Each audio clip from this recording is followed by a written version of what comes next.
нас папярэдняя размова была якраз з Ганнай Северинец. Може, ти якби бачив, обмірковували гостиницу Бельгия.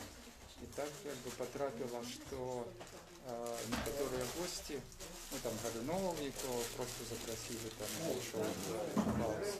И они читавши книжку почали выказываться. Это, ну, ясность не з нагоди книжки, а худшее якби вот з нагоди этих чакання. Так что теперь у нас якби особная тема, процентаж прочитания книжки, кто кольки там вот как потрапляя.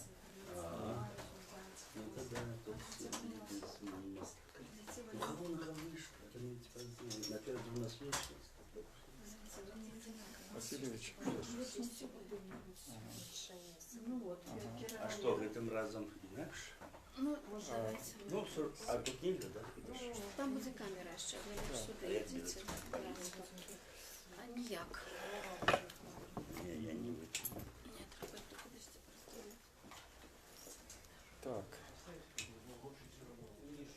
Ну, мы же еще почитаем пару книг, да? Ми вже включили, Вже нас включили. вже здимають, але ясно чекаємо, тому що... Что? Ну, не, может, хтось ще народу ходить. Бог не может поздно закон. Да, то есть поздно скончать не будем. Ні, Максим, у нашого так само не виходить. ти там, да. Сябри, ну тоді починаємо нашу чергову зустрічу, чергове обміркування. Ми зібралися сьогодні для читання і інтерпретації книги прози Сергія Дубовця «Д'ябол запряжений в плуг». Вот вона якби тут перед нами. Ось, ну і я коли сьогодні писав на своїй сторонці в Фейсбуку, я там кришечку заінтригував, написав, що розкажу історію, як Дубовець перемог в Гідройці, і чому про це якби ніхто не ведає. Ну і народ так захвалювався, якби, що зараз буде ніяка там якби сенсація, скандал, всі почнуть ругатися, ніякі секретні звістки. Насамреч, якби нічого ні секретного, ні такого вже якби особливо скандального тут нема. І це просто пригожа історія. Я не пам'ятаю, який це був год, коли синій корабель поплив у Блакитном море, і в Гідройці, ну, в фіналі, да, якби зустрілися надзвичай моцні літератори. Я був впевнений, що тройка фінальна буде виглядати Альгерд Бахаревич, Сергій Дубовець і Віктор Мартинович, тому що Мартинович тоді якраз мова вийшла, у Альгерда вийшла «Дети Олендарки», ну и вот как бы это «Синий корабель», ну это моя тройка была прекрасная, и я просто раздирался, я не ведал, ну докладно ведал, что вот альбо Альгерд, альбо Сергей, вот, ну, хтось із них вот мусить у меня быть как бы на першому, а хтось на другому місці, і ну, по-розному різні мотивації, різні тексти, різні книги, але ну, вот так вот отримовувалося. І от ми проголосували всі, ну ясно, що у кожного своя була тройка, і там свої які уявні фаворити. Ми проголосували за фінал, скажем, і вельми теплая и утульная дискуссия была серед журі. І от сидячи в пені, ми, не пам'ятаю, хто перший пропонував, каже, а давайте якби зробимо рейтингове голосування от вуголя про переможців. По статуту мы этого робить не могли, тому що мусила бути особна зустріча, ну, на якій, скажем, вже вирішалося якби от, серед фіналістів, хто зойме перші 3 місця. І ми одразу між собою домовилися, що ми не будемо улічувати якби гэта голосування, що це сапраўды рейтингове.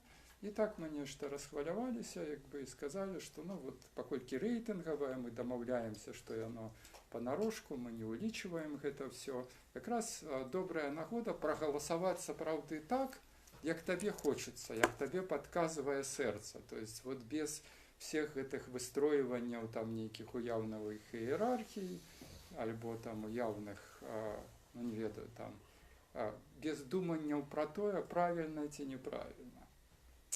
Вось. Ну і распачалі, зрабілі гэта рэйтынгавае галасаванне, і хто ж, вы думаеце, займае першае месца?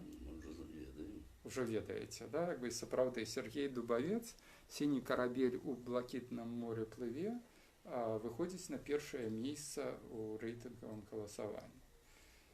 Прычым па тварах сяброў журы я разумею, што гэта вялікая нечаканасць, як бы для, ну, можа быць, не для ўсіх, но як бы для пэўнай часткі журы. Да?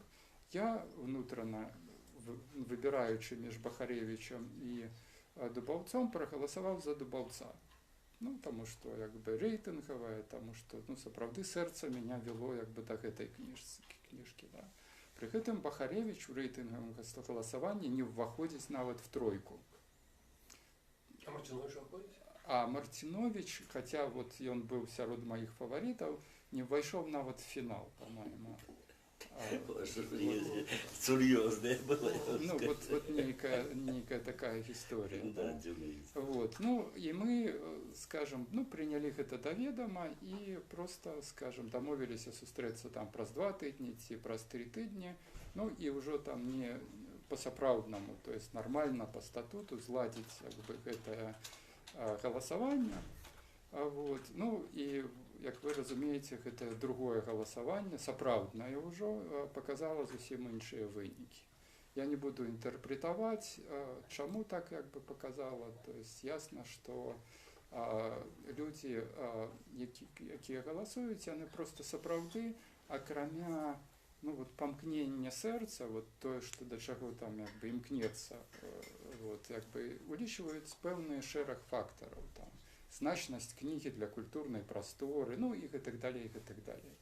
Одним словом, вот как бы Сергей перемог в Гидройце. А это там Марийка со своим нашумелым эссе, не? Не, я не это памятаю. Это просто тихая история, якая насамрэч гаворыць просто, ну вот мне здаецца, про тихую, не тихую, но вот про такую секретную значность як бы гэтых тэкстаў, гэтай прозы Сергея, да, якая ну, вельмі непросто заваёўвае сабе дарогу вот во всех этой рейтинги, поверхні, то есть вот все разумеюць, што штосьці адбываецца в прозе, ну, беларускай, да, в літаратуры, да? Ну, вот як гэта назваць, што гэта такое, што гэта за проза.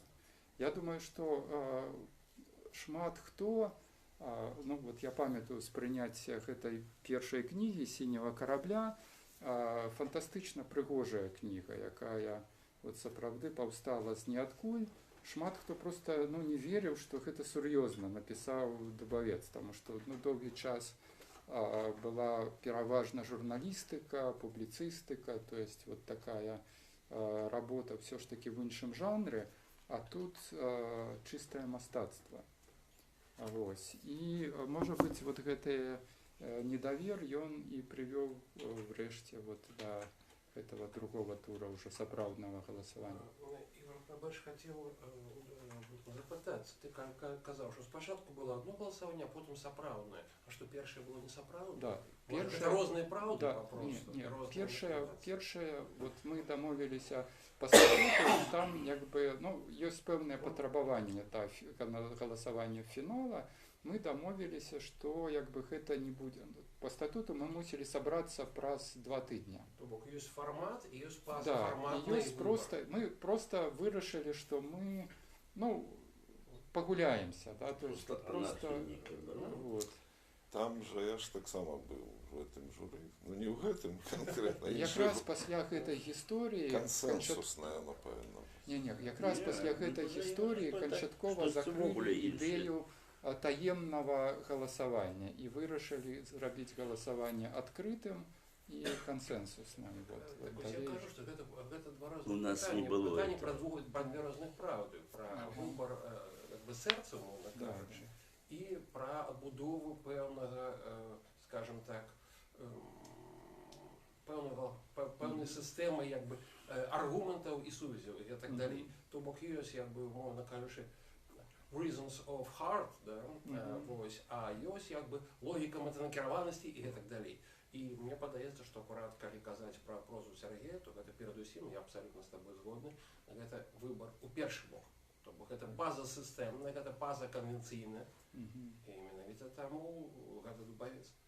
Ну, и я признаюсь, может быть, повинюся сам, потому что вот первым этим рейтингом голосования я голосовал все ж таки за Сергея, первое место отдал, но потом, ну, не то что покрывдился за Бахаревича, но полечил несправедливым, что Бахаревич совсем выпадает с тройки, и, скажем, ну, уже в кончатковом голосовании Бахаревича поставил на первое, а Сергея на другого места. Але гэта не дапамагло Бахаревичу. И Бахаревичу не допомогло, и Сергею не допомогло, и в вынику, да. Вот. А хто перемог тоді в этом? Тоді перемог Касько. Касько. Ну Касько, я і Да, питаюся. Там просто Марійка його покридила страшенно перед голосованием. Може, это что-нибудь я держала? Не ведаю. Но факт той, что ну, написал такие. проза Дубаўца это асістэмная проза, вот тое, што для меня сапраўды стало відавочным. І другое, што стало пасля вот гэтай кнігі, што все ж таки проза Дубаўца гэта сур'ёзы надоўга ў беларускай літаратуры. Ну і тут я хацеў бы так як бы спыніцца з уступным словам і, можа быць, аддаць слово табе для прадстаўлення кнігі, а потым пачнем як наше звычайнае абмеркаванне. Мне цяжка прадстаўляць, таму што заўсёды цяжка пазасістэмнае прадстаўляць. Книжка писалася в большей ступени, чем я ее писал. Она писалася сама. Я дал ей такую махчимость. И писался черновик чагось. А покольки я, як такий страшно унурений в редакторську працю по житті, и я не могу писать черново. Тому этот черновик писался одразу на бело.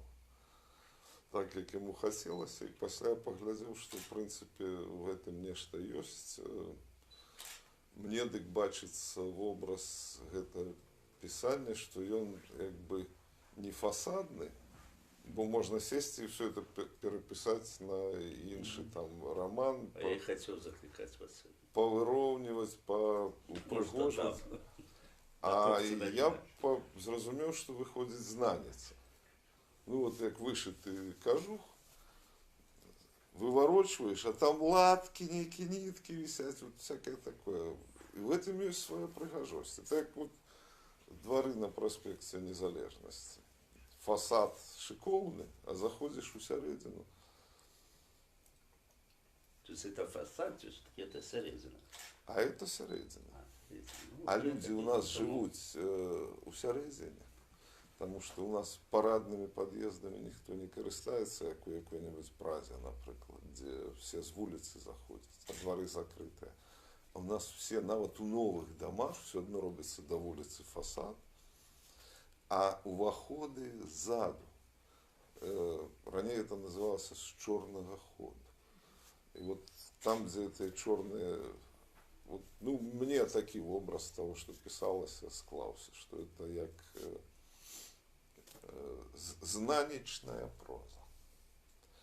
А чему не хочется это переписывать и приводить в некую красивость, хоть я не скажу, что оно сильно некрасиво. Ну, стилистично все ровно. Ну, мне подалося, что вот якраз у такой форме, тому що можна чапляти некие темы, сенсы, які у парадній формі просто ми їх не заважимо. Будемо глядіти, що от пригода якісно зроблена. Клас. Ось. Ну і переписувати я це не маю сенсу, не бачу сенсу. І хай воно живе такое, якое народилося. І хай само за себе відказує. Я не виноват. Ну, это хорошая позиция автора, хай само все за себе отказывая. Завсёды яна якби. Ну, тому що є люди, які виношують сюжет, там, виношують образи. А важно почати, і ти вже почав, і ти вже про що зовсім інше думаєш, а воно пишеться само. Куди йому хочеться, туди і робиться. І врешті виникає ніяка гармонія, але яка може бути глибей за тебе на неким узровні асенсування, вона може залізти кудись ще глибей і виказатися. А може і не залізти. Ну, я ж відчуваю, коли воно залазить, а коли не залазить. І возникає ефект просто передачі енергії. От ти читаєш книжку, як, напевно, ж мається такий опит, що сів читати книжку, читаєш, цікаво, там, продумуєш нечто, а після ловиш себе на думці, що ти протягуєш читати, а при цьому вже давно думаєш про нечто своє. Заглибляєшся в некие свої внутрішні, власні там теми, думки, почуття. Так і тут. Это для меня книжка видовочно делится на две частки. Да. То есть первые две истории, да, два такие фантасмагоричные оповідання, в яких слови живуть самі по собі, і персонажі так само живуть самі по собі, таким якби абсурдним, ну навіть це світом назвати якби нельга, ну от в абсурдній гіперреальності. Да, от в той же час самої реальності якби нема. Тобто, от, коли я читаю ці перші два тексти, я розумію, що от тое, що ну, от, звичайний автор так якби дбайно і докладно взнавляє, тобто створює ефект реальності. Тобто, він розказує історію, і йому важливо, щоб читач от, якби, в певний момент повірив, що і забив там, про себе, про свою свідомість, про своє життя, якби, і от цілком туди потрапив у пропоновані обставини. Так от тут от читачу ну, ніяким чином не дають забити, що реальності насамрэч нема. Тобто він застається сярод слова, сярод там думок, ідеїв, сярод гэтых якби вобразів нейкіх, сярод персонажів. Ну от якби нема гэтага апіжища. І от калі ты говориш про тое, што вот про першую кнігу, што дзеянне адбываецца в пустаце, вот гэтая пустата, яна ніякая не метафора оказывается, і нават ну, вот, не мастацкі нейкі прыём, не мастацкі інструмент, а вот ну, нейкі анталагічны эфект тваёй прозы, я бы сказал. В той же час другая частка, вот, уласна кажучы, д'ябал, якога запрэглі у плуг, да? А вот тут мастацкі способ абсолютно адваротны. То есть ты не просто ствараешь свою реальность, а указываешь, ну вот говорячи про конкретных особов, конкретные обставины, вот якби, ну, указываешь просто читачу и критику, да, что вот глядите, я тут ничего не придумываю, я беру, скажем, вот этих реальных людей, вот вы про их ведаете, я вот называю сапраўдныя прозвища, вот. Но далей ты пачинаешь втягивать их, ну вот якби вот в эту першую свою, вот як пыласмок, вот все это якби абсурдизация отбывается. Ну, абсурдизация в таким сартровским сенсе. вот, хутчэй, не в пабытовым, канешне. І вот гэта до конца я не могу зразумець, ну, не то, что там як бы эффекта, задачаў, вот як гэта працуе, тому что с реальностью беларускія творцы, ну і маецца на увазе в нон-фікшэне, да, больш-менш працуюць. Святлана Алексіевич, напрыклад, яна як бы нібыта дакументалістка, да, то есть нібыта нон-фікшн, нібыта даследчыца рэальнасці. Да? В той же час, чытаючы яе тэксты, мы разумеем, што у творцы такога кшталту заўсёды ёсць спакуса, ну, вот, падпраўляць рэальнасць. І, дарэчы, апошняя гісторыя са словамі Пазняка як бы абсалютна ідэальна гэта паказвае. То есть яна просто забыла, што гэта не яе кніжка, дзе яна можа сапраўды камусьці там як бы, ну, штосьці падрэдагаваць, прыпісаць іншыя словы, а што тут, ну, рэальныя людзі, якія могуць адказаць і, ну, і сказаць, што не, такога не было. Да? Вот. Ну, это вот, может быть, такие крыху сумбурные мои уражанні ад сутыкнення з тваёй прозы. Может быть, Максим? Пакуль у якасці реплики, чи ви кажете про другую книжку, а не про третью? А может про четвертую? Ну, сбор творцев. Любимый по сегодня, это книжка, практикование, ну, а не кораблик. Так. Просто уже давно я со студентами вивчав. До речі, у Алексієвич, у яе все ж таки реальність працює та, яка вже відбулася. І так усприймається. А у тим же часі секонд-хенд є великий кавалок про монолог дзяўчынкі, якую на площі тут арештавалі, яка пройшла праз ці всі ОМОНи, Окрестіна, там. Это абсолютно інший текст. І абсолютно інша реальність. Це реальність, яка не завершилася, і воно так терчить, там, цей фрагмент во всій книзі. І він, до речі, самий для яе на сьогодні, це самий ну, ризиковний, скажімо так, фрагмент, для якого там меценати, які проводили представлення этого п'ятитомника, стояли і виходив черговий чоловік, який зачитував фрагмент, і вони стояли і між собою так, тільки б вона не это вибрала, тільки б вона не это. Потому что это абсолютно все живое, это нервы, это то, что нам близко, коли все остальное покрытое трошки налетом такой советской речаїсності, яка сышла, то тут ничто никуда не сышло, и оно страшно нервує. Я думаю, нервує і тих, хто приглядає, нервує навіть тих, хто це видає. Ну, ось такий момент. Тому лепш без реальності. Ну, я бы абсолютно не погодился з поважаним автором, бо як на мене, акуратно все те, що було зараз промовлено з нагоди этого неформатного виказування дзяўчыны, можна абсолютно спокойно соотнести і з основним текстом этой книжки.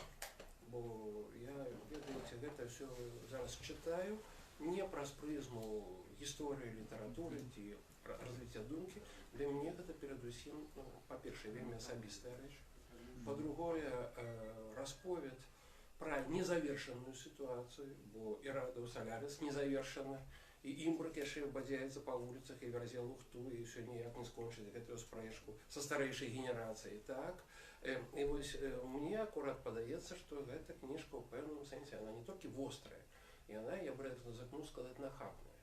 Бо я не ведаю ваших сённяшніх стасункаў з радыё, але мне цяжка уявіць, каб Віктор Марцінович напісаў штосьці падобнае на падставе жыцця ІГУ ў Вільні, альбо, скажем, Сергей Харэўскі узгадаў бы сваё мінулае супрацоўніцтва з нашай Нівай. Мне падаецца, што акурат вось гэты выбар вельмі пазнавальны насамрэч кантэксту і адначасова экзатычнага для большасці тутэйшага чытача, так, стварае вельмі дзіўную і вельмі такую спецыфічную сітуацыю, мне падаецца. Калі фактычна вось гэтая моўная плыня, яна ператвараецца вельмі складана, я нават не ведаю, як акрэсліць жанр. То гэта не плыня свядомасці Голема, так, конечно же, так. Гэта не апавяданне Сергея Дубаўца ў чыстым варыянце, так. У дадзеным выпадку аўтар як бы падвойваецца ці патройваецца і пачынае гуляцца сам з сабой і, дарэчы, вельмі выкстралцона. Мне падаецца, што гэта вельмі смелы крок, пасля якога, як на мяне, прабачце, трэба сыходзіць са свабоды ці перастаць вітацца з імбрыкам. Вось штосьці такое, бо гэта канфліктны тэкст. І вось мне вельмі цікава, чаму ён з'явіўся менавіта зараз і менавіта такім чынам. Чаму зараз? Ну, сэрца падказала, як у Пох ёсць такое адпавяданне. Не так само, што сцісність. Пішаш пра то, што ведаеш, што цябе найбольш хвалюе.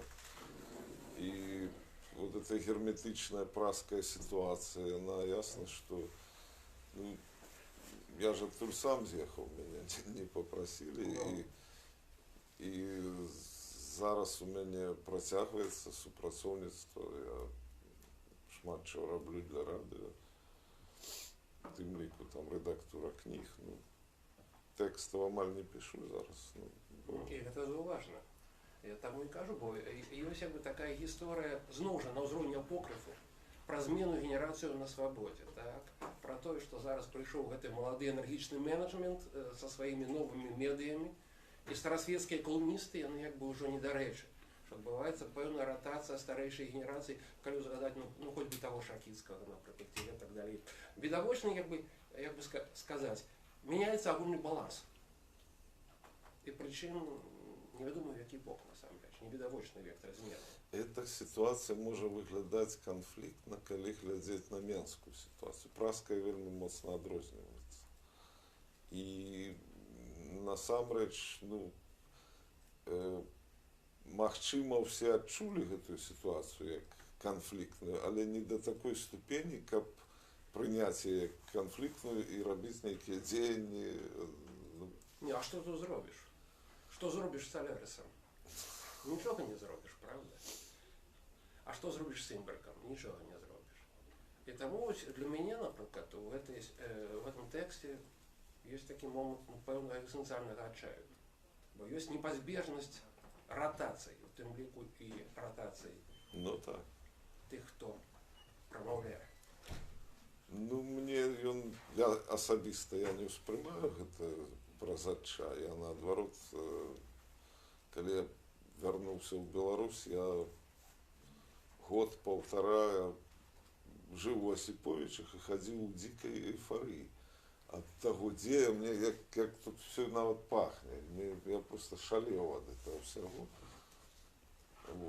І таму у мяне все гэта радасна адбылося, і стратаў ніякіх ні я не панёс, ніхто ад гэтага. Ёсць вялікая праблема з эміграцыяй для адных людзей, ёсць іншыя это лёгка перажываюць усё. Для мяне, я зразумеў, это непрыдатны цалкам варыянт. Хацелася не прайсці недзе зверху і там кагосьці шчоўкнуць па носу там ці што-небудзь. Хацелася кудысьці у глыбіню этого ўсяго залезці і там паглядзець, як там гэтыя ўсе механізмы ў труме, як працуюць гэтыя рухавікі. Можна я табе пытанне задам? Не палохайся, што ты адразу. Бо я дзесьці вось, што Валянцін казаў на пачатку, я з ім вельмі салідарызуюся, што мне таксама я разумею гэты выварачаны кажух, і там, як ты кажаш, тут лапік не дашыты, тут ніткі вісяць. Мне, конечно, гэтых нітак нова хацелася падстрыгчы, ці неяк там штосьці дарабіць. То есть паводле мяне это, конечно, тэкст трэба, ён недароблены. А чаму гэта хвалюе? Таму што штосьці, вот сам кажаш, што ты закранаеш, вот хочацца закрануць вот нейкія сэнсы, нейкія думкі, нейкія ідэі, але наколькі іх трэба закранаць, і вот калі закранаць, то наколькі іх трэба распрацоўваць, наколькі трэба, каб яны сапраўды паўсталі. Таму што тэм праходзіць вельмі многа. І праходзіць не там, калі вот пакуль форму пакінуць весь сюрреалізм, крышачку пакінуць па-за гутаркай зараз, а менавіта вот тое, што хочацца, тое, што хацела прагаварыцца. А прагаворвацца это відавочна хацеліся нейкія надзвычай важныя рэчы. То есть пачынаючы там ад сэнсу існавання, ад пытання, што мы ёсць у гэтым свеце, што ёсць Бог, і пытанні, што ввогуле які сэнс, там фармулюецца, што гэта пра перадачу энергіі. Так, пра перадачу энергіі, пра ўзаемаадносін, то есть, скажем, і вельмі многа важнага. І вот гэтае важнае, напрыклад, яго можна павыдзергаць і зрабіць нават з гэтага цытатнік. Можна, таму што там вот так адной фразай, дзвюма фразамі, штосьці вот так вот накідана.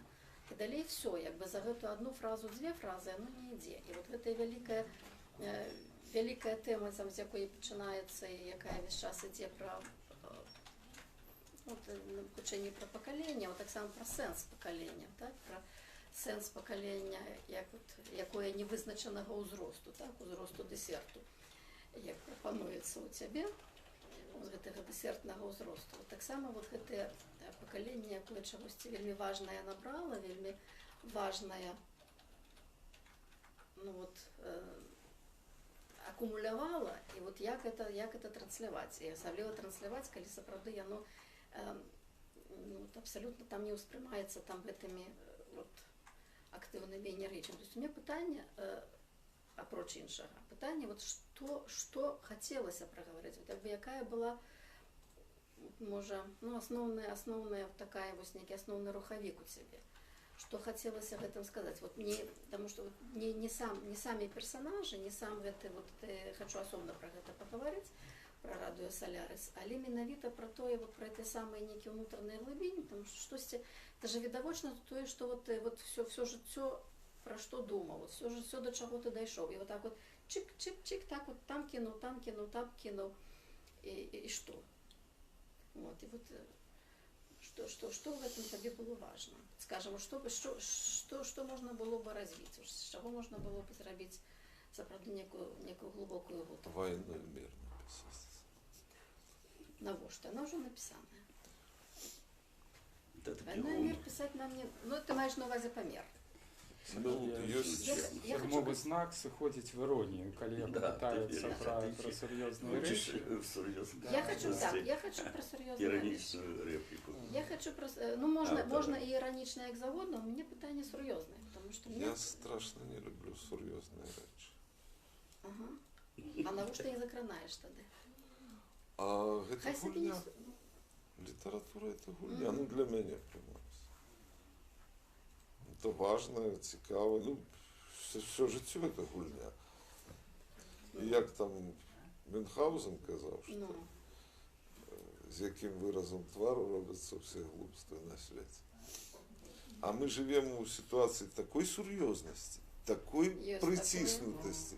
Включи телевизор, это такая будет серьезность дикая, абсурдная серьезность. И с ней треба гулять, это только гулять застається. И быть несерьезными. У тим ліку вельми таких великих питаннях, там сенсу життя і всього остального.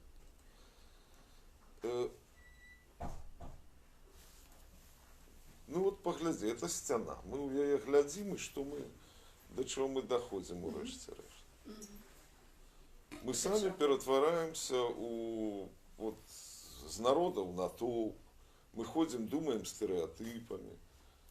Мы подбираем с этой пропаганды всякие, я не присутных маю на увазе, а абсолютную большинство людей.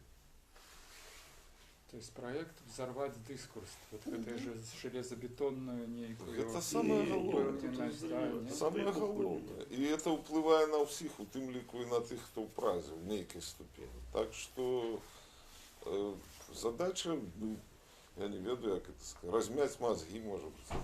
Тут якраз з празької ситуації, мені питання нема, там вельми елегантно так от закранаються всі знайомі персонажі, навіть часом чуєш інтонації, з якими я не твої репліки говорять. Тому що Думаю, це все взято з життя. Це чувати, що це взято з життя, звісно. Питання по культурі. Сергей, а вам перед читачами не соромно? Чому?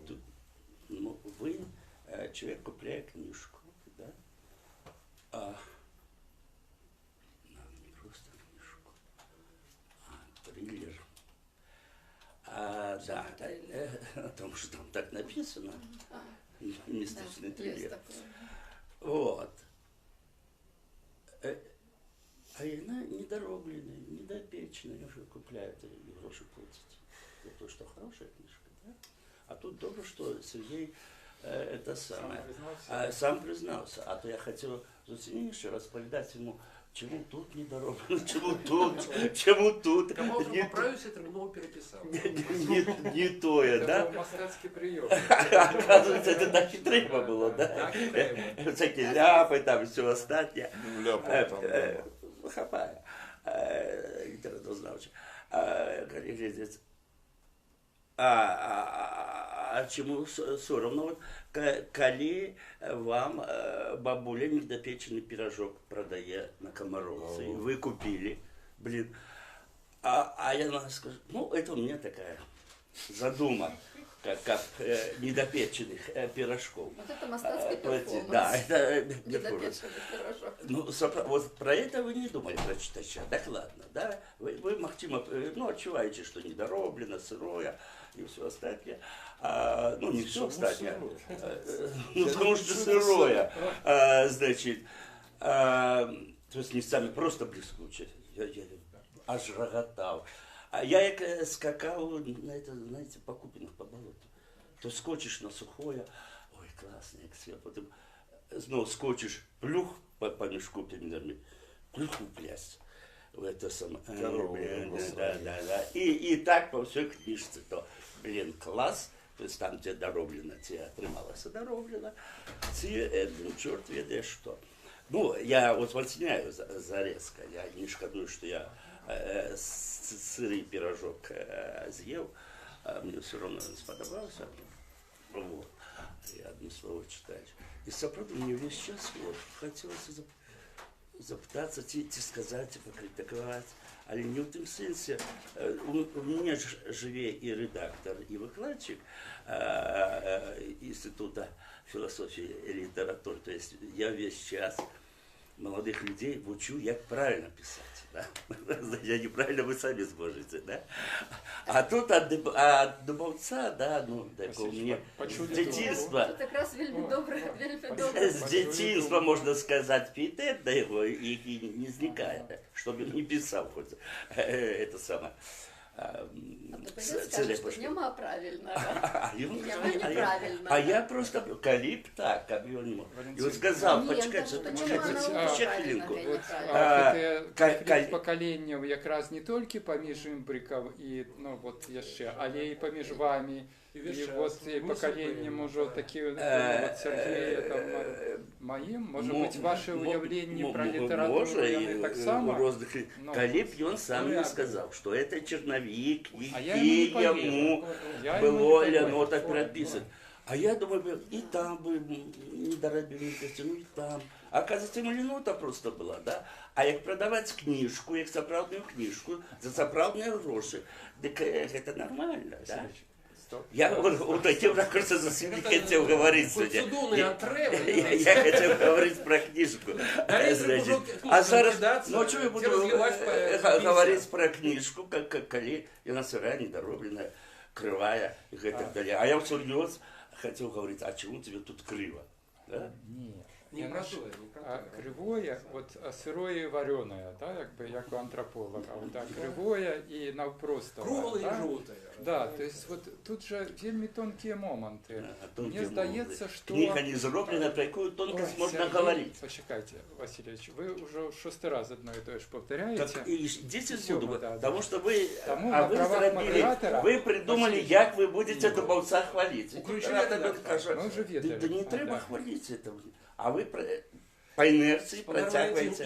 інше Це питання, саме. пробачте, при всій повазі. Ні. Питання не у тим, щоб Дубовець судом, я насамрэч судом. Розмова не про гэта. Розмова, як завсёды, пробачте за мою французскую, чему книжка такая, якая она есть. Я вот, например, хочу доведаться, чему она такая, якая она есть. Я ее не хочу ставить ознаково, разумеете, что тут 4, ті 3,5, ті 2 з плюсиком. Мне гэта не істотно. Я не ведаю, може вам, як редактору і викладчику істотно, мне не. Я наивный юзер. Я хочу отримати ефект от книжки. І ведаєте, сирую книжку Валентин, зробив Дубовець. Господа Валентин, коли ласка, я Ідіть скончу, для мене. добре? А, ну пробачте, пробачте. Бо я вас Винувачуся. Я вас слухав, правда? Все одно не дали договорити мені. А вы Попов, по не третьему дал. коле шли. Да, да, да. Максим, ну пробачте. Ви ж Ну ведаєте. договорите, ну Все, договорите. ні, зараз я вже не Послухаємо хочу, вас. все сказав. Ну, Ні, насамперед. Ні, нічого Валентин, такого. Тонко Валентин сказав зрозумів. думку, на яку треба відреагувати. І Максим реагує, я так само хочу Ну відреагувати. правильно, на можете думку, яку переходити сказав. слово, коли я... От, щось але говорю. тепер скажіть. Винувачуся, Максим. Ви потім будете... Я розумію, що ви захоплення Якою тексту, ви- ну, але- якою ви сказали уже, мы ее почули. Потому что мне вот из того, что вот, з Валентина трек, як Максим каже, із Максимової реакції, якраз може бути зрозуміло, може, от, як от, це правильне питання, чому книга така, яка вона є. Але от повстає от менавіта з гэтай спрэчкі тое, што ці можа быць правільная кніжка, ці можа быць, вот, мы привыкли... Можна про гэта сказаць правильно. Пра ўвогуле пра хоць што-небудзь. Так. Ці можна Так. ўвогуле цяпер у цяперашнім часе гаварыць пра правільнае і неправільнае. У нас Абсолютно. няма нічога правільнага і неправільнага. Правільнае і неправільнае ўзнікае вот сітуацыйна і тут же знікае. Оно правільна ў дачыненні да гэтай сітуацыі. А калі кніжка такая, вот, ну вот просто гучыць такі, як тагерніка пікасаўская, так, это все, дзе там все не на месцы, все не там, і дзесьці вось у гэтай неправільнасці, ну можа, вот, яна при тым, што я згаджаюся з Валентинам, што трэба было б дарабіць то ўсё. Але у гэтай недаробленасці і неправільнасці, ну як і Пікаса, он же ж не дарабіў сваю карціну і павесіў, правильно. І вот так гэтую дарабіць і зрабіць. Але вот калі яна вот даробленая, яна тым не менш, яна вот это якраз вось сцвярджае гэтае, ну, непатрэбнасць гэтага, не то, што непатрэбнасць, не актуальнасць, адышоўшасць канону, правільнасці, умоўнасці. Яна нават не сказаць, што яна не разбурае рэчаіснасць, яна не стварае іншую рэчаіснасць, яна стварае штосьці вось тое, што ёй ствараецца. Вот Наворачивая на левый так, бок, да, то есть это что-то- абсолютно докладное вызначение работы мастацкого метода, то есть как бы выворачивание рэчаіснасці на левый бок, так как были бачны Але все месцамі. вузлы, да.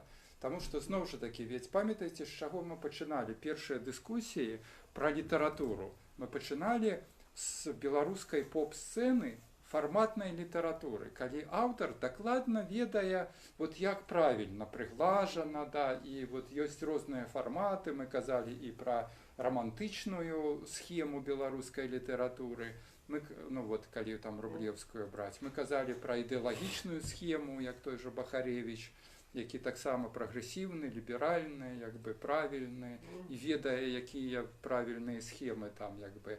Уж, ну, вот Светлана Алексеевич, ну, это вогуле трыумф фарматной литературы в таким сусветным масштабе, то есть это вот, ну, як бы комикс идеально написаны, просто вот так у нас як бы просто не умеют писать як бы такі комікс, які бы ідэальна прадаўся не просто як бы в Менску, альбо в Бабруйску, альбо в Магілёве, а ну ідэальна прадаўся бы шведская акадэмія. І прадаецца. І прадаецца паўсюль, да, як бы, і кожны В знаходзіць. принципе, любой текст мы ведаем, Да, як класіфікаваць. І тут аўтар робіць прыходзіць штосьці не кла- абсалютна не клас- адваротнае. не Ён замест класіфікабельны фарматызацыі рэальнасці, укладання яе вот у правільныя такія як бы схемкі і ідэалагемкі, ён пачынае непрыхавана развінчваць гайкі.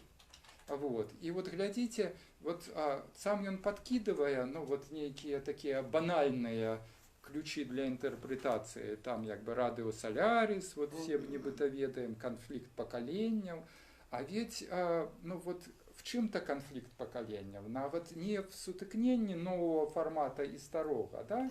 Ведь на што ім крыўдзіцца, калі вот яны пачынаюць ісці, да? Что мне сказали, что ты меня як бы навучишь вот форматовать реальность, а ты мне рассказываешь про клады и жанчынаў, да, то есть ты развінчиваешь гайки и вот, ну, непрыхавана здзекваешься як бы всего того с любого форматования, да. Вот мы тут, мне здаецца, падыходзім, ну, вот да вельмі важных нейкіх рэчаў, вот як гэта працуе. І я разумею, чаму мне гэтая кніга дико падабаецца, і в той же час, не хочу сказать раздражняя, но вот як у імбрика. То есть я сам себя адчуваю вот гэтым імбрикам, что вот со мной хтосьці ідзе і развінчвае мне по дарозе як бы гайкі ад гэтай рэальнасці. І я і адначасова і крыўджуся на яго, і разумею, что, ну, в ситуации, калі все вакол завінчваюць, то, ну, вот добра, что хотя бы один человек. Я бы хотел еще просто додать, вельмі мне спадабалася тое, што казаў спадар Валянцін пра вось гэтую нероўны гэты ландшафт, пра вось гэтую як бы некую прырыстасць, як бы прамаўлення. І я вось рызыкнуў пайсці на такую метафору, мне падаецца, што гэта спрынтер, які бяжыць марафон. То бок адчуваецца моц публіцыста і калумніста, які перыядычна робіць захады на тэму, яе раскручвае, штосьці пазначае, нейкі істотны для сябе рэчы, а далей яму не цікава, далей яму хоча далей. Далей іншыя сюжэты, іншыя павароты, іншыя размовы. Вы заўважылі, што героі выключна прамаўляюць, што гэта фактычна тэкст пра словы. Як у Айрис Мэтта было дзіця слова. Вось гэта гісторыя пра дзяцей слова, розныя генерацыі ўсё ж такі. І пра канфлікт канцэптаў, пра вось гэтую сутыкненне матрыц. Менавіта па вялікаму рахунку гэта адна з актуальных спробаў інтэлектуальнага раману, як на мяне, рызыкну сказаць. Так. У тым фармаце, у якім гэта сапраўды можа быць, бо па вялікаму рахунку герметычная рэчаіснасць Солярыса нічым не лепшая за герметычную рэчаіснасць імбрика.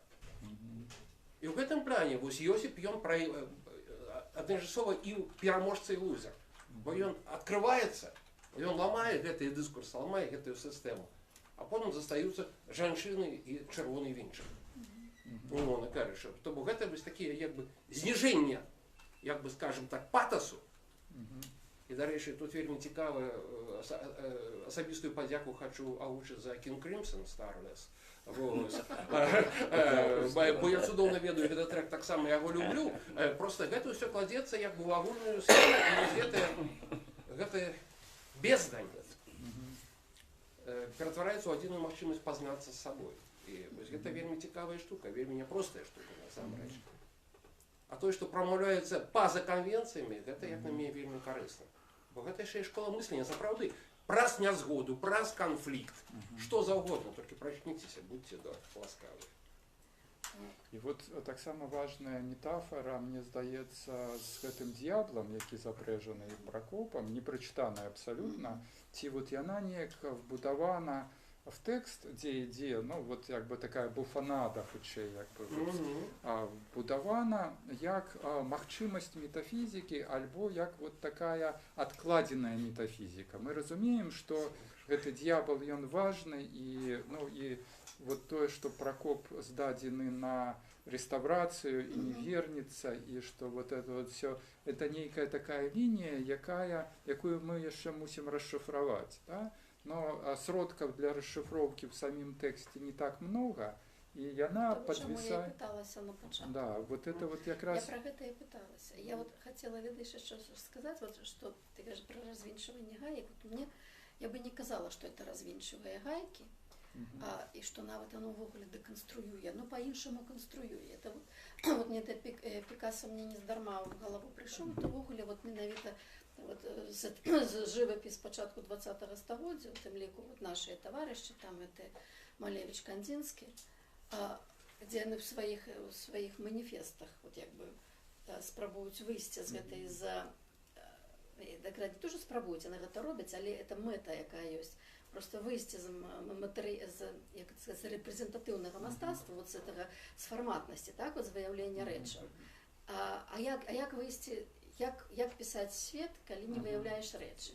Вот, і вот там дзесьці в адным з адным тэксту было ясна сказана абсалютна, што калі мы не пішам матэрыяльнае, то аўтаматычна даем месца духоўнаму, што як бы вось, і это як бы ідэя ў стварэнні праз іншыя нейкія іншыя сродкі, іншыя каналы. То есть это все старыя, вот, все наши канвенцыйныя нармальныя метады стварэння рэчаіснасці ў дадзеным выпадку тэксту. Яны проста альбо не працуюць, альбо не патрэбныя. Просто што ёсць іншыя варыянты, ёсць іншыя там далягляды, ёсць іншыя тыя самыя гэтыя каналы стварэння. Ну, вот ідзе гэтымі іншымі каналамі стварэння. Мне яшчэ калісьці, калі я ў дзяцінстве пісала раманы, Было такое? Як вучыць? да, конечно. Да. Конечно.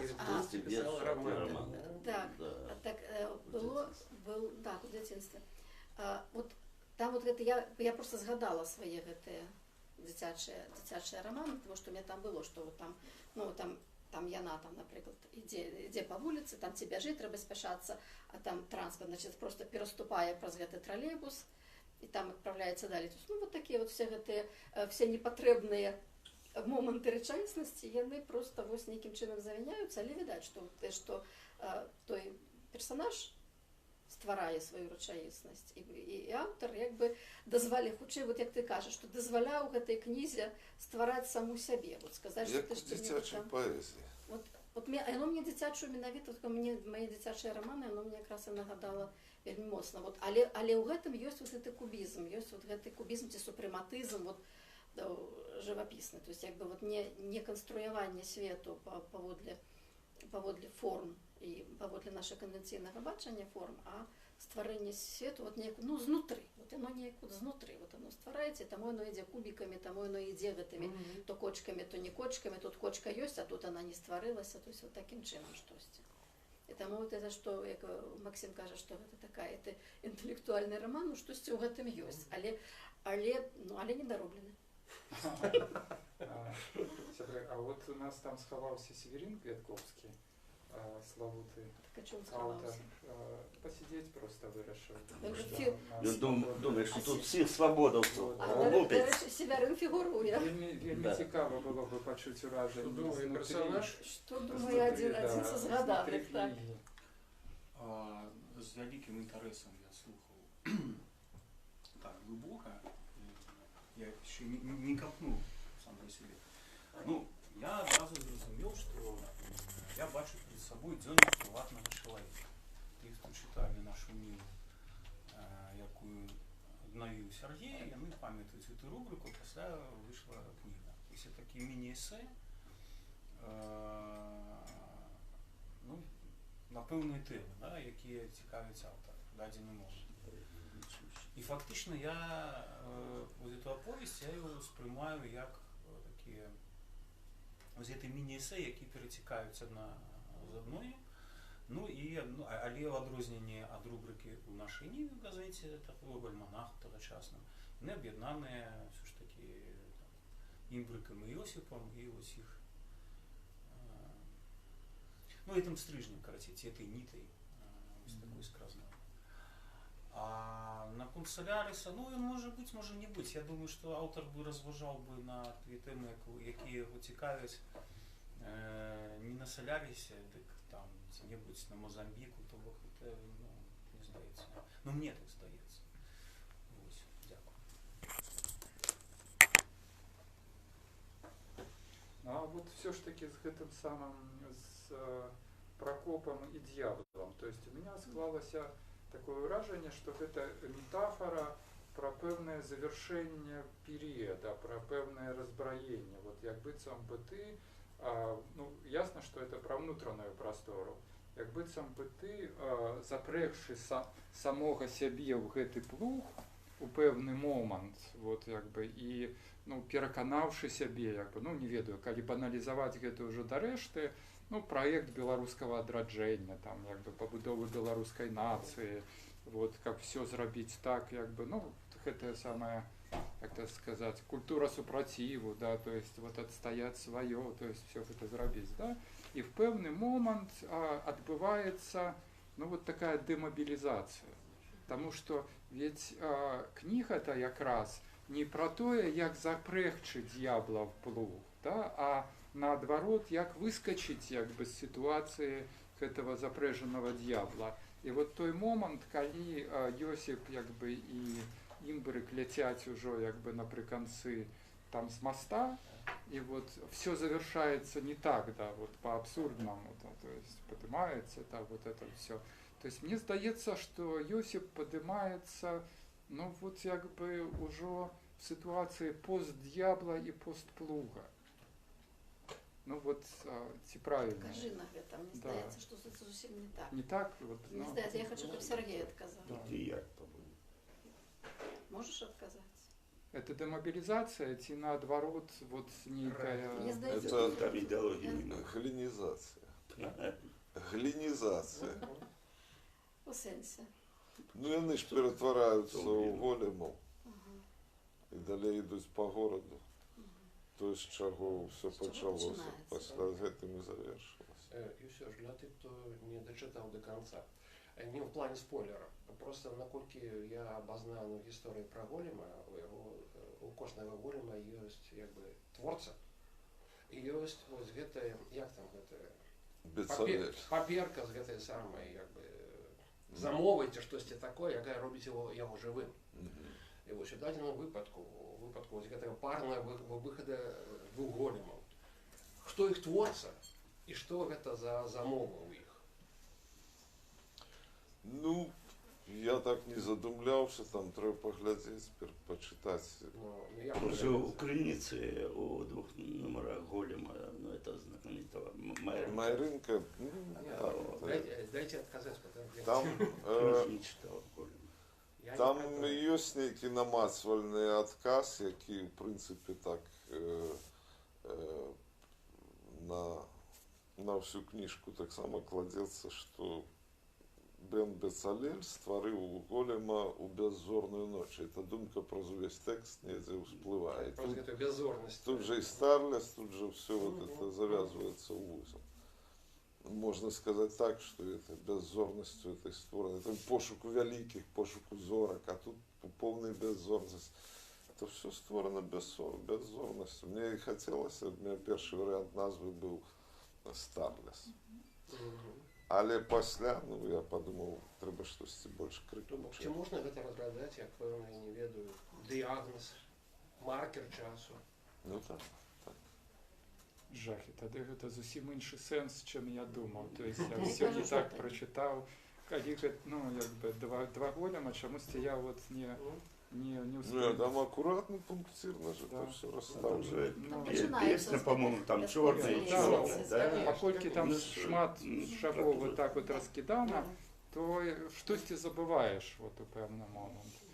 То Ну, есть это надо вернуться. размова двух големаў у бяззорную ноч атрымоўваецца. Да, у нас чё- тады. чё- Парад голема, Жахи, беззорную ночь. жахи. Слухайте.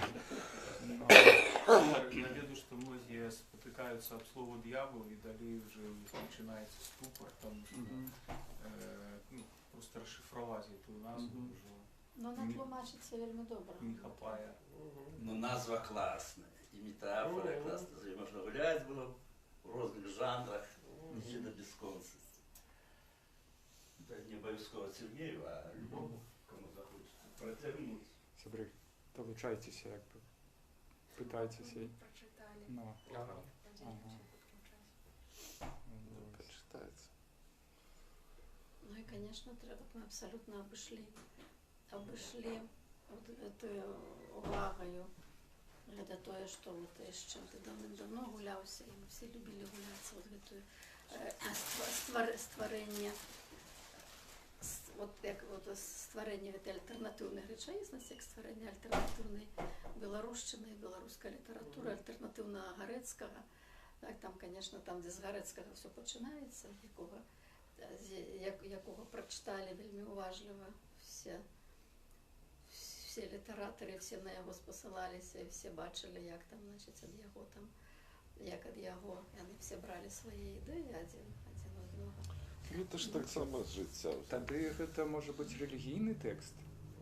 Калі два голема беззорную ноч Ты уже форматуешь. Ні, уже да, хочешь- это, ну, хочешь- я хочешь люблю- поставить Мы только что знос- домовились, что это база конвенциями, хочешь база знос формата. поставить Да. его в некий Ну, хочется, да, А, придумать так, что-то. аккурат это открытый текст.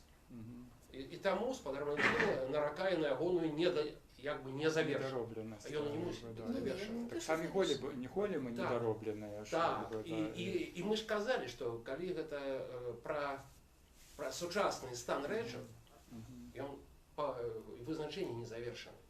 І що ви хочете?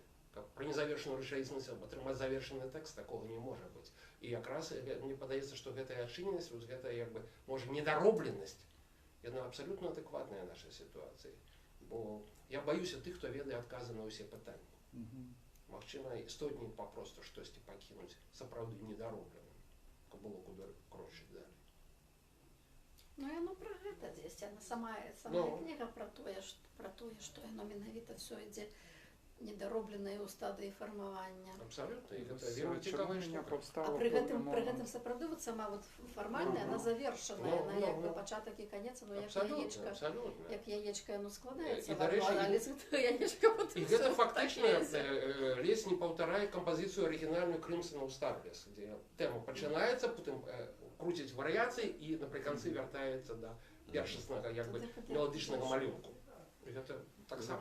Чому меня повстала тема правдивых жаданняў? Потому что вот вся гэтая бясконцая размова двух големаў, якія, ну вот, якая спраецыраваная на рэчаіснасць радыо Солярис, да, як бы, а Солярис, памятаеце, Ну, ён якраз вот вяртаў, як бы, ён вяртаў гэтае правдзівае жаданне, як бы, а не просто тое, што мы Не, думаем пра саміх не, сябе. Ігор, прабач, ты крыху блытаеш. Правдзівыя жаданні вярталіся ў сталкеры стругацкіх, а Солярис вяртаў патаемнае, скажем так, Успамін, ну, такое траўматычнае, Травматычнае і страшнае. выцеснена і страшна. Так, так. Ну, все одно, як би, вот штосьці Тое, чаго не падобнае. хочаш, Ну, наадварот. може Але бути всё не одно жаданні, тое, що а в тебе ну, ёсць. вот Тое, што маеш, але тое, чаго не Потому хочаш. что вот это ёсць, это сталкера, ёсць ж яшчэ это Брэдбері, это сіняя бутэлька, Ну так. якая менавіта вось самае правдзівае жаданне выдавала. Ну, гэтыя два голема, яны штосьці шукаюць, да? То есть, вот, чтобы, як бы гэта не назваць, там, выцесненым сваім уласным, ці правдзівымі жаданнямі. То есть, бо, ну, не магу я поверыць, што тут спрэчка просто двух пакаленняў пра тое, як лепш рабіць там, як бы, Ну, матэрыялы на это свабоду. толькі Не, Ні, ерунда, ёсць, конечно. ёсць натуральны класічны фармат філасофскіх як бы гадавак, Ага. такіх дыялогаў. Ёсць. Мгм. І гэта фактычна як бы таксама як бы тое, што тут спрабуе працаваць, так? Але я вот зараз слухаю цябе і падумаў, што насамрэч спадарства, слухайце. Но Солярис, гэта што? Гэта чужды розум, як кажуць. Ну. І фактычна. І ўзаемадзейнічае з тваім. Так. І гэта гісторыя якраз пра спробы самаідэнтыфікацыі праз жыццё з чуждым розумам. Вось яшчэ адна версія. Ну. Магчыма. Бутэльку не меў на ўвазе зусім, так? Не, ну, але для мяне гэта вельмі істотна, бо меня заўсёды бянтэжаць, ведаеце, замежныя праекты ратавання краіны. Вось. І мне падаецца, што гэта акурат штосьці вельмі падобнае і можа знянацку, можа аўтар пра гэта і не думаў, но вось гэта як паралелі вось такой іншаснай некай інтэрвенцыі ў тую прастору, якая нам падаецца камфортнай і зразумелай, магчыма, праз галімізацыю ці пра штосьці яшчэ, ён таксама Ну, это вот я про прысутнічае. правдивое жаданне. Там же ж вот у этой усенней бутыльцы, там такая рэч, что они все ее шукают по всех планетах, синюю бутыльку, потому что она спраўджае самое-самое важное жаданне. И там вот ідзе вот конкретная эта история полявання на эту синюю бутыльку, и люди знікаюць. Вот потом там атрымліваюцца нарэшце два персонажа, якія сутыкаюцца ўжо вот адлавіўшы тую бутыльку. І оказывается, что чаму яны знікаюць, потому что праўдзівае жаданне амаль кожнага чалавека гэта памерці. Это значит, вот неяк ціха і мірна, спакойна памерці. І яны все паміраюць. А у малой часткі людзей правдзівыя жаданні зусім іншыя, зусім простыя. Вот той персонаж, ён, калі нарэшце той, які там яго там і адстрэльваў, які там такія всялякія жахі такія трылерныя адбываліся, і які адабраў яго тую бутэльку, а ён потым яе зноў знаходзіць, яна ляжыць, і ён з яе буль-буль-буль і кажа: класны бурбон. Это вот коли правдивое ожидание, ну вот оно такое, простое, мгновенное, вот такое принагодное, вот классный бурбон попил, и все, и вся радость от той бутылки. И вот оно, что они все ж таки этими галимизуются, что они все ж таки гавкают с того моста, а вот оно так само здесь, вот эту синюю бутыльку, где вот там, где колись солярис, и синяя бутылька, вот оно разом туда шедзе. Слухайте, ну у меня такое выражение, что мы так потиху, все разом окреслили целое как бы сенсовое поле интерпретации магчымых ужо. Вот когда там придет какой-нибудь критик и поглядеть вот все, что мы наговорили, у него уже будет магчимость вот, ну, штосьці настрагаць сабе. Заблытаецца ввогуле, што это такое і пра што. Разумееце, вот в адрозненне ад фарматнай літаратуры, якая сама в себе як бы і месседж, і інтэрпрэтацыя, і самапрамоцыя, вот, у меня такое ўражанне, што ў нас нарэшце пачалі выходзіць непростыя кнігі, вот, якія голымі рукамі, ну, вот так вот банально не возьмешь. Ведь, глядите, мы говорили про Ильюсина. Ну, вот, и мы были первые, кто в ввогуле, ну, вот, сказал, что эта книга, ну, вот, что-то, как бы, что-то непростое, да, что вот, и после этого одразу начинается шал, ах, и мы так само это адчували, но не могли, как бы, вот, сформулировать, сказать. Той самый Шчур. То самое Шчур с кинороманом, да, вот, а это ж вот литерально, ну, как бы на одной невеличкой территории, яны вот все вось-вось выходят, да, и вот, как бы, «Дьявол», який вышел у минулым году, ну, так само близко, да, то есть вот такое выражение, что складается белорусская литература нарэшце, вот, ну, новая такая, и будем... Потім вона буде свої формати. Вот не упевнены, да, то есть може и застанется такой дикой. Она просто есть прихожусь ситуации. Ну, да. Ну, покуль есть. Прихожусь ситуация есть. И это шикарный финал. Да. Да. Не таким разом. А я ще... Я вже давно не говорю. А, добре. Просто я Кудись і все лепше заходить. Ну я специально как... Лепше ви Тримали пригожусь. паузу. Так, Просто как лепше ви вам... потім. Как в близком финале, Мне конечно. две супоцлелы, но вот я сапраўды, я уже и казался со Шчуром, просто вот коли поделить на это самое коммерційну литературу и авторские, да, книги авторские, то Комерційні, не авторські. это не тема. Мы разумеем, что, ну, гандлярскую литературу, то есть та, якая продается, да?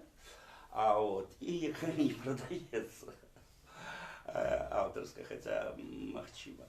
Так вот, только за где-нибудь год я на лечение все згадаю, вот Игорь вот эту частку згадал, что еще Инесса Курьян, такая в Богле незаважная, по-моему, шиковная книга на электронная, хотя, правда, почему-то не вышла. То есть около десятка вот этих авторских книг, назовем их так, ну, некоторые называют, говорит, литерально за год где-нибудь, скажем так, да, з'явилось. Это фантастично, это фантастично. Это одна, так пижонисто сказал, что почекайте еще, вот и количество феномен південноамериканской литературы, все Маркесы, там, Катасары и так далее, захопил Европу. Дык магчыма раз смакуе и захопить вот это партизанская литература белорусская. Але еще одна веселая реплика, хотя это было не надто серьезно, пафосно хутчэй. Слухайте, я и вчера мне увечері потелефонував Артур Клинов, сказал, я вот скончу роман, и хотелось бы, как вы почитали. Я не поспел покласти слухавку, дзвонить мой студент. Ой, Стаселька. Ну, это уже третья книжка его. Да. Вы так само как бы почитали. Да, и вот выступил. Значит, Зубовец, Стаселька. это самое. Зараз про інше. Слухайте, у Артура містичне. Стаселька тільки містичне пише. У Дубовця містичний трилер. У Бабкова 2 хвилинки містичні. У Бахаревича 2 книги містичні. У Марциновича 1-2 книги містичні. Ну і ще цілий шерх. Ми от увесь час вельмі складаная конструкція, інтелектуальна і так далі, а це залішне примітивно, но ввогуле над гэтым варта было бы поразважаць, што реалістычная літаратура сыходзіць са сцэны ввогуле сусветнай, ці з нашай, бо добрая трэціна, ці можа, ой, так больше, а Рудневская ўсюды містычная. Реализма не засталось, это не жартики. Вот мы тут всякие тут крутим. Реальности. Скажем, реалистичного романа практично нема. Вот згадайте мне хоть Шклотара. Да, Шклотара хорошая была. Вот, ну, але з 3 книг 2 містичні і 1 Шклотара. Вот возьмите, не все эти крутили бесконцы, скажем так. Валентину отказать, что гэта мы проигрывали эту ситуацию уже в 19 стагоддзе, калі ліцвіды папсавалі полякам позитивизм со своей містычнасцю и своей сюрреалістычнасцю. А я вот апошняе, что я хотела, это про Дубаўца конкретно. 10 гадоў таму, калі прэзентавалі тую кніжку «Як», свабодаўскую кніжку, як такую вот, яна тады мяне ўразіла, і тады вот я тады, калі памятаеш, тады яшчэ сярод гэтых пытанняў, сярод таго, што я казала, мне было, што вот як быць канфуцыем, так, што Дубавец такі вот вырастае ў такого канфуцыя, бо там такая была сапраўды гэтыя думкі, прадуманасць такой, гэтыя вот менавіта такое свядомае будаванне рэчаіснасці. І вот як сёння вылезла вот это Пікассо, вот як з канфуцыя пераскочыў у Пикассо. Это не питание мы сегодня. Я не думаю, что это... Треба заставить